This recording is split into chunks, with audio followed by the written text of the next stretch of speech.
Bonjour les Joseph, nous sommes toujours dans la continuité de nos enseignements pour nos préparations au TENAFEP. Aujourd'hui, nous allons parler en maths numération du plus grand commun diviseur, en abrégé PGCD. Quels sont les diviseurs de 18? Les diviseurs de 18 sont, nous avons 1, 2, 3, 6, 9 et 18. Quels sont les diviseurs de 30? Les diviseurs de 30 sont 1, 2, 3, 5, 6, 10 et 30.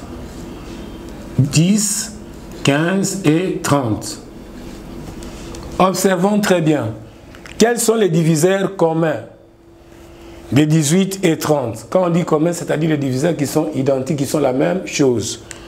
Nous soulignons, nous avons 1, 2, 3, 6 et c'est tout. Donc nous pouvons dire les diviseurs communs des 18 et 30 sont, nous avons 1,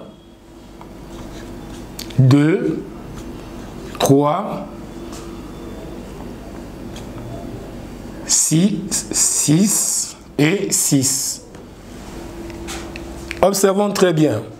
Parmi les diviseurs communs, quel est le plus grand commun diviseur?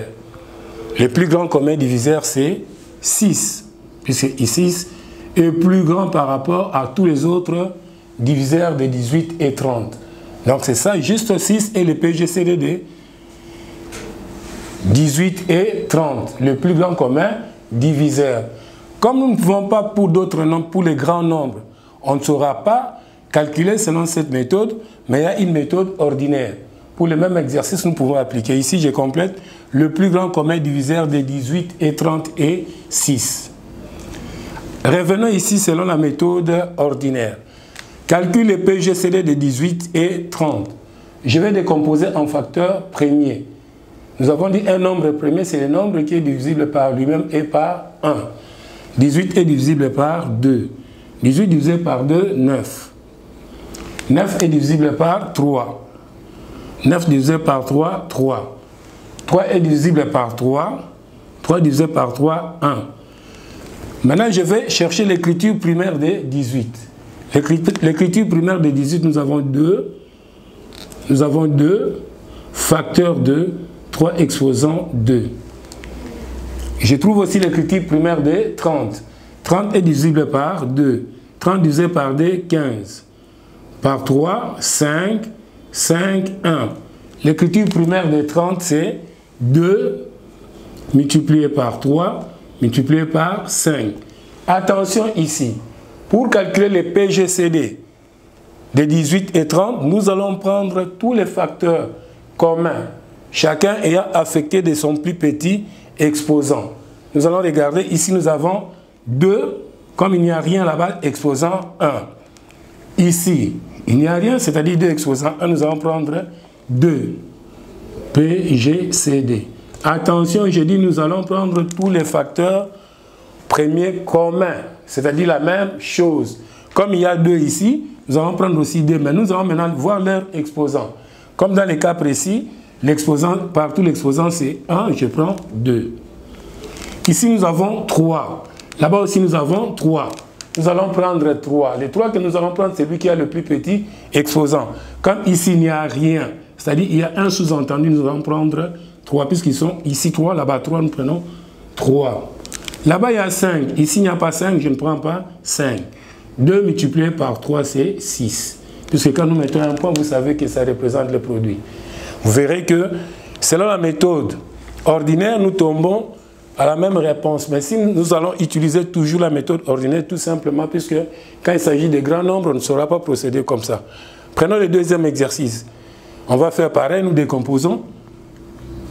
Par 2, ça fait 8. Par 2, ça fait 4. Par 2, ça fait 2.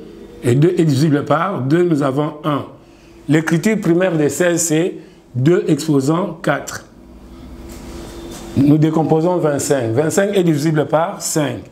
Par 5, 5. 5, nous avons 1. Qu'est-ce qu'on remarque? L'écriture primaire, c'est 5 exposant 2. Observez, nous avons dit, on va prendre tous les facteurs premiers communs, chacun ayant affecté de son plus petit exposant. Ici, j'ai 2. Là-bas, il n'y a pas 2, je ne prends pas 2 exposant 4.